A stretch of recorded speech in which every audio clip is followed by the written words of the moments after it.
Hello. So today I want to tell you about the game Fractured Sky from Ivy Studio. And wow, do they know how to do production. This is the deluxe version of the game, which I highly recommend. This was sent to me as a review copy, and Ivy Studio, they are known for their production quality. This is the first of their big box games I have tried. I've played all of their smaller games and absolutely loved them. So let me tell you about this game. I feel like sometimes you look at these big games and you feel really intimidated because it's like, oh my gosh, there's so much going on. Like, here is my individual player setup. And this can feel really overwhelming, but they do such a good job of having a really clear rule book and explaining things and giving you these little player aids that essentially on your turn, you have three options. And it's then using your strategy to maximize your three options. So I love that the game is complex and deep and has really great choices, but is also straightforward and approachable and is not going to be something that's overly intimidating or that isn't something that can be played by a wide range of people.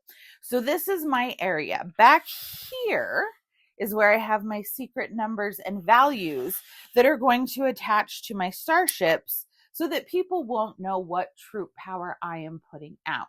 Now, I'm not a huge like dudes on a map battle game, but when it looks like this, has art like this and fun components, I'm in. So you are going to be placing out each round, 5 rounds, your 3 airships. Once you place your 3rd airship, you are finished for the round. Everybody else gets to go until they also place 3 airships. So there's some strategy in deciding when do I end my round, because I may want to play lots of other things out first to get me benefits. All of my airships must total no more than 10. So I have tokens numbered 1 to 10 and 2 zeros, because yes, I could play with 10 out there with one of my airships and then some zeros. The only thing is my 10 and my 1 have a border on them. People don't know if it's my 10 or my 1. You can use that as a little bit of, some mind games. So the goal of this game is you want the most Starfall at the end of the game.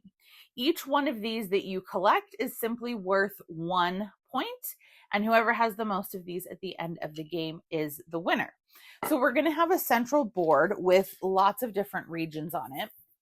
And this game plays 1 to 5 players. So depending on your player count will determine which side of the board that you use. So you can see that you will use different sides of the board. If you are playing solo, you will be running 2 bot characters. And if you're playing with 2 players, you will run 1 bot character. So if you don't like running bot characters, you want to play this at that 3 to 5 player count. So we have these different areas that are out here. And this Starfalls, there's going to be one area each round that we publicly know there will be a Starfall. And then there are going to be areas where it is hidden, where the Starfall is. So we have this central board. And in round 1, we are only going to have 1 hidden Starfall. Now, as the game goes on, round 2, we're going to have 2, 3, 4, and 5. So there will be more out there each game. And then, like I said, we will also have 1 public round or 1 public area that we know a Starfall is going to be in. So you may want to send some of your troops there so that you have a chance for that. There is then also going to be 5 secret objectives, and they will be scored 1 per round. So these objectives are also really important because if you can win an objective, you also get a Starfall. So for example, this one says linked lessons. Have the fewest buildings that only connect to 4 regions. So if you can do that, you're going to get a Starfall. I don't know what these are. How am I supposed to achieve them? Great question. So on your turn, as this shows you, you have 3 possible actions. You can place an airship or skimmer on one of the islands in a spot. You can build a fortress or a market. So those are your buildings that get to go out and benefit you throughout the game. So be strategic in where you place them and where they link. Or you can scout a Starfall, or you can peek at an objective. So I could peek at objective 1, or I could maybe peek ahead because I want to plan ahead and I'm going to worry less about objective 1. So if I peek there, I pay some resources and I can peek. If I peek at one of these Starfalls, I use one of my cubes. I pay the necessary resources. I pick which spot I want to go in, so that I'm going to gain a resource. And I know, oh, okay, got it. That's where it's going to be. And then I can continue to look at that during that round. I don't have to like have memory. Same thing if I look at an objective, then I can be like, okay, that's the objective. But if I forget, I can look again.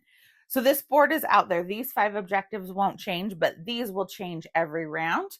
This one will go away on round 2, shuffle it up. 2 will go in for round 2. So it's not like this one stays in round 1 all of the time. And also your public one will change each round. So that's out there and that's happening. But let's get into the anatomy of the board. So if I decide to send an airship to an island and I go there first, I get a card. So I get to now know one of the areas that is not in the Starfall board. I get this and I go, oh, no Starfall's there this round, and only I get that information. So that is helpful.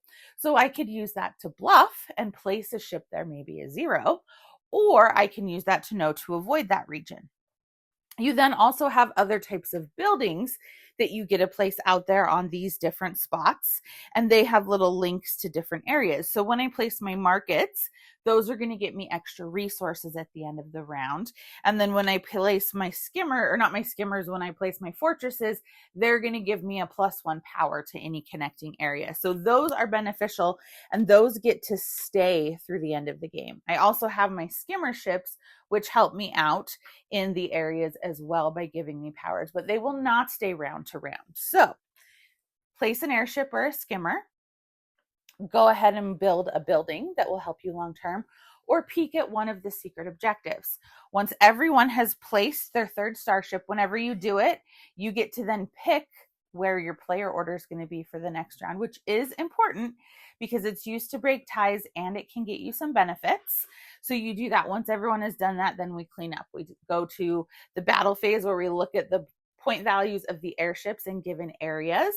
And if there was a starfall there, the winner collects a starfall. If there was not a starfall, or even if you didn't win the starfall, you're still going to get resources and other things in each of the areas. And you're just going to mark your resources on your resource track, because you need resources to build your buildings, to place out your skimmers, to peek at the objectives. So again, it sounds like a lot, but it's actually very straightforward what's happening. It's simply how you put it all together to make it work. So I adore this game. I think it is so clever. It is gorgeous. It is so fun. The magnetic pieces are not just gimmicky. They're completely functional, because if something gets knocked over or, bumped, nobody saw what this is. So they are incredibly, incredibly functional and really fun. So I think this game is amazing. I highly recommend it. I cannot wait to try more games in the Ivy Studio universe. They manage to outdo themselves time and time again with production. So let me know what you think of this. Give me a like and a follow, and I'll keep bringing you more board game content. Thanks. Bye.